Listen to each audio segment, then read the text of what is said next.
Hi everyone, it's Jennifer Eniaba with Present Pilgrimage. Hello. So Jennifer, I am so proud of you. Last Saturday, you hosted this fundraiser, not at your house, but you were involved in this fundraiser, this incredible fundraiser. I've never been at anything like that for Stacey Abrams. Yeah? It was all for Stacey. We did it all for Stacey in 3 weeks. In 3 weeks.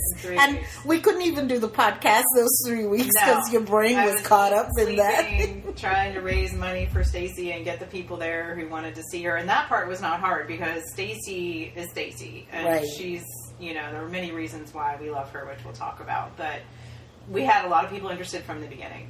Yeah. But the raising the money was something I've never done. Our group had never done. So I was just determined to make them proud of us. I loved your determination and I just sat there and enjoyed it all. It was really interesting. It was a wide, diverse group of people. I find anytime I am in spaces where people do not look monochromatic, as I call it, they don't all look the same. Yeah. I feel more comfortable. And I remember, do you remember that beautiful woman that wore a scarf over her head? Muslim Indian woman, I think. No, she was Pakistani with the most beautiful light-colored blue eyes, right? Yeah. And she was so present. She was lovely. It was amazing talking to her. And just everything, the food, it was in someone's grand mansion. The food, the people, the children. So gracious. Yeah. Everyone was so gracious. And Stacey herself, her staff was amazing. Amazing. She never complained. She just, came in. She made sure she shook everybody's hand. So the volunteers got a picture with her. My kids were introduced to her. She asked Lila, my daughter said, good to see you. She kind of had her head down. She said, good to see you again. She said, look at me and say your name with confidence. And that's what stuck with Lila. And then she shook my son's hand, Mustafa, and she went down, made sure she got a picture with everybody at the end. Yes.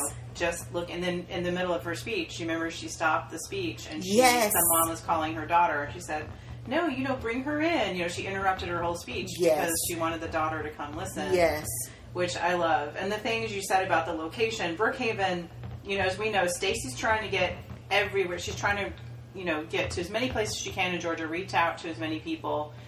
Brookhaven is an interesting place. It's very diverse in some ways with Buford Highway, but it's also kind of moderate, can lean conservative, some more upper middle class neighborhoods, which right now, I think a lot of those people are kind of in flux as far as who are they going to support.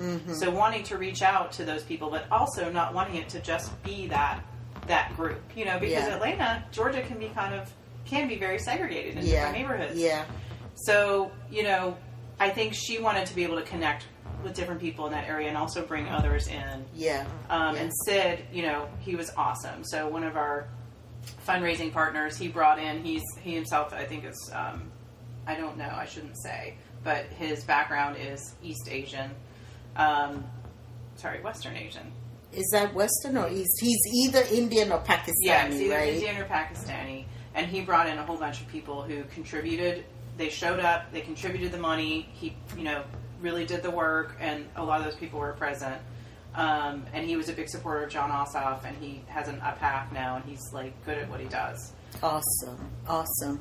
So one of the things that really impressed me with Stacey is her oratory. First of all, she's so smart, right? She has mastery over subject matter. She talks real fast, but she can interrupt herself to engage humanly, right? She doesn't come across as the warmest, fuzziest kind of person because she's on this, I'm talking about my agenda, let me get this through to you. But when that little girl interrupted her, it's like she just moved into humane mode, not campaign mode. Yeah. And then I remember her taking, and then I remember her taking 2 seconds. She just paused, got back in her body, in that part of her brain where she was accessing her campaign persona, took a couple of deep breaths and got back on track and picked up where she left off. Mm-hmm. And one that was, in a way, a vulnerable moment to say, okay, I'm switching gears and you can see it. And A. And then B, it just showed to me, I like that humanity in her that, okay, I have to put on my campaign hat and now I have to put on I choose to put on my humane hat. Yeah. Because too often people just play these roles and they don't access the different parts of themselves. So to me, it was really important to see her accessing a different part of herself while she was in campaign mode. And I think she puts that as a priority. She's not a politician. She is someone who is a leader. I love how people call her leader Abrams. Yes. She's not a whatever representative. She's a leader. She's a leader. And I see her as a leader. I see her as a leader, as a woman, an African-American woman, well-educated, articulate, strong, stands up. I mean, I don't know how she's, I just wonder, how does she do it all? Didn't she have 4 fundraisers that day? 4 events that day. She went from one to the other, just, did not stop. And she had done Trevor Noah the night before. Yes. Or, she's non-stop. And she's on a mission. I mean, I can tell. She just... Yeah. Her ambition is very clear. And when I say ambition, I'm not using the word negatively, but she's focused and this is what she wants to do. I think I was most touched by the story she gave. She went to Avondale High School here in Atlanta and she was the class valedictorian. And at the time, I think her parents, correct me if I'm wrong, Jennifer, her parents were blue-collar workers back then, even though they've since gone on to college and they went to Candler School of Theology and they're both ministers.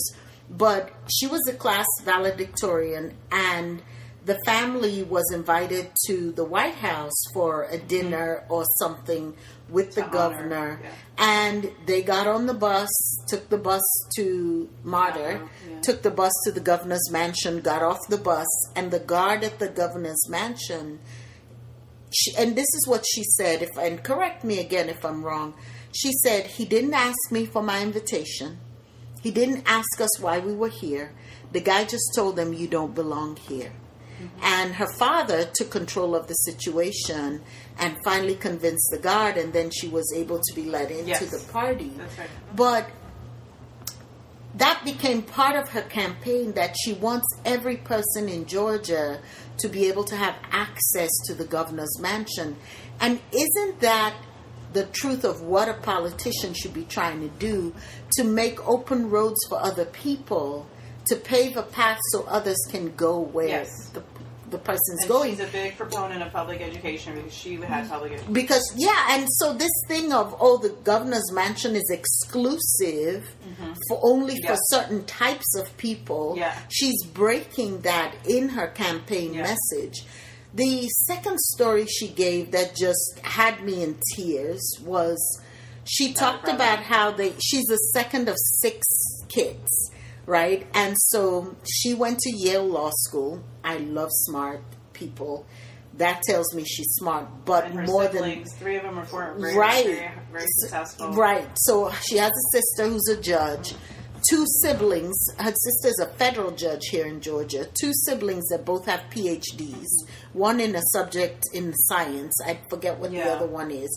And then another sibling who has a master's degree in social work.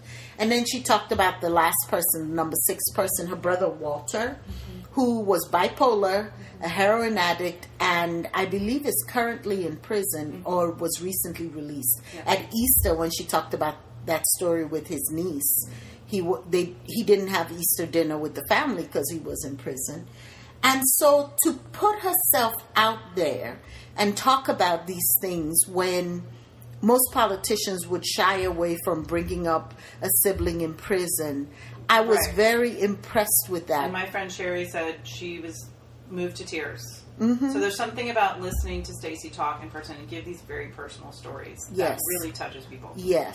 And she also talked about her debt. She has $200,000 in debt, which was school loans, paying for her father's cancer, and everybody wants to talk about that. Never mind that Trump owes $480 million to Deutsche Bank, and all these other politicians have massive debt.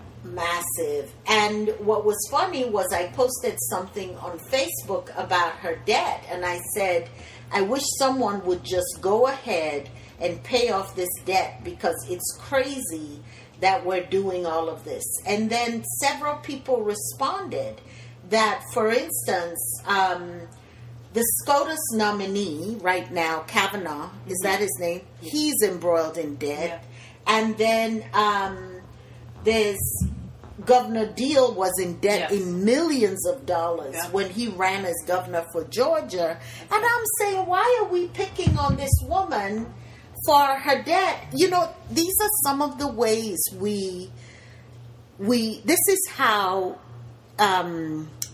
the patriarchy works. This is how misogyny works, where you have standards for men, and then you hold women to even higher standards, and you keep moving the bar further and further away. And so I think we all need to examine ourselves when it comes to that, because even women, because we do it to other women. My mom brought it up, and I was like, okay, Mom, you really want to talk about this now? Like, you know, and I just mentioned all the other men. Like, the system is so hypocritical, and it's just set up to, you know, be against women like her, who are real leaders, who are, you know, so whenever my mom tries to bring up stuff like that, and I love you, Mom, but, you know, at least it's fodder for conversation. Right. And the thing for me is that if she's paying her bills, even if she uses bankruptcy, like number 45, whose name shall not be mentioned, did, even if she uses bankruptcy, that is a legal relief that's available to the public. And if she's taking care of her responsibilities, I am fine with her having her debt. But because the other thing we fail to recognize is that how systemic racism has worked against her all her life. So white people come from white families, and not all white people are wealthy. But oftentimes when you find yourself in a position to be of influence in society, that position was opened up to you by your parents, right? So like someone like number 45, his father seeded his real estate business with $1 million. That's different than someone starting with $10. And so Stacey doesn't have a political background. Like, her parents were not in politics. She doesn't come from money. She doesn't have this wealth that she walked into that's supporting her. She's working class. She's working class, like you and me, paying our bills based on a salary. The other thing I wanted to bring to the awareness of our listeners, August 7th, August 7th is the Black Women's Equal Pay Day. What that means is for what a white man made on, you know, when we average out salaries, right? For what a white man made in all of 2017, that ended December 31st, 2017, it takes a Black woman all of last year plus all of this year to August 7th to make the same amount of money. So we hear these percentages that Black women make 64% and white women like 77. And white women is like 77. I think the Equal Pay Day is in for white women and white men is in April.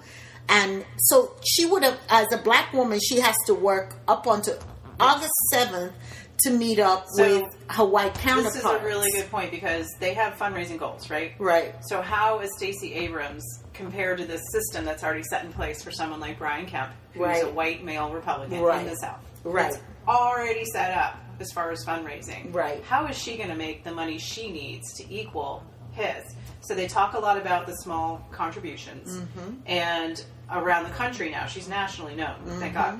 Most of the majority of contributions were $25, $50 and under. Small contributions, but massive, you know, much larger numbers contributing to her. That's significant. That's not to be ignored. Not to say that, you know, if you have money, please, you know, give to her. Yeah. But she's looking for those people who, you know, can't give $500,000, but can give maybe $10, $15 at a time, because that adds up. So she's got this appeal.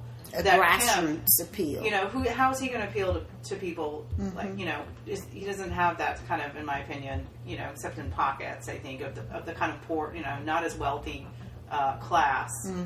But he is having a fundraiser, and the Braves contributed money to this fundraiser. The top contribution was $20,000 for a co-chair.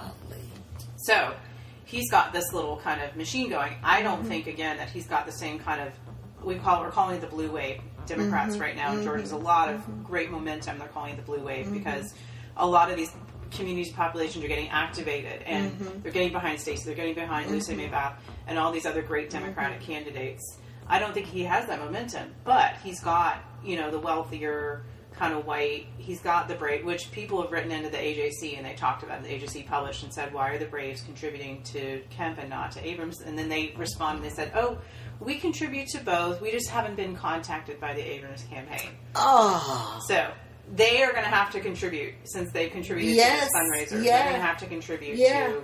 And I hope it's dollar for dollar. Me too. I hope it's dollar for dollar. The other thing she talked about that I think is important to say, as an immigrant, I am very disgusted with the fact that it's 2018 and we have the first black female nominee to a major party for a governor's race. We've even had a black president. We've had women running from when Shirley Chisholm ran for president of the United States. But just the nomination for her to get to where she is. And in Georgia. Which is remarkable. And she says she doesn't want to be known as that candidate. And I agree with her. She does not highlight, that is not something that she puts out there about herself. Yeah, no. And I agree with her. I don't want to vote for Stacey Abrams just because she's a black woman. I really am not interested. I can mention another black woman that you would never hear me talk about in a positive way, I don't think. Omarosa. So the color of her skin and her gender is not why I like Stacey Abrams. I like her because she's smart. She has heart. She's so relatable to me. I feel like I can sit down and we can understand each other. Like I understand where she's coming from, what her political priorities are.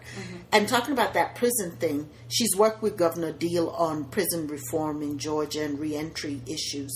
So she has had her hands as the minority leader in this House of Representatives in Georgia. She has had her hands in a lot of things. She's been a serial entrepreneur. She has a proven record of doing the hard work.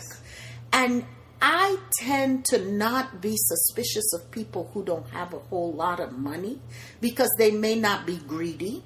Money may not be their focus. They may not be focused on measuring their success based on how much they make. And that's the vibe I really get from her. So my encouragement to our listeners is that we go out and we give that $15, that $20, or $250. Knock on some doors and talk to people about what their issue, what their concerns are, what they want a representative or a governor to kind of hold up or hold it for importance for them. And do some, just pound the pavement. I mean, that's as important as donating. Yes. And, we have another fundraiser we're attending tomorrow, so I'm sure next week we'll talk more about what Stacey says. And I wanted to mention one more thing about the voter suppression and the elections, as Kemp being the Secretary of State, conflict of interest, and the candidate for governor of Georgia. He has to resign. He's not allowing any extra aid to ensure the security of our electronic voting system. 11-year-olds hacked into our system in 15 minutes. It's a mess. Like, if anything, we have to address this right away. Force him to resign and also to go back to paper ballots. Yes, absolutely. Keep yourself updated and educated. Make noise about it. These are our representatives. They work for us. These are our staff.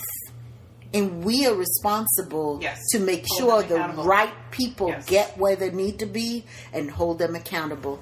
Thank you for joining us on this edition of Present Pilgrimage. We look forward to talking to you. See you soon. See you soon. Bye. Bye.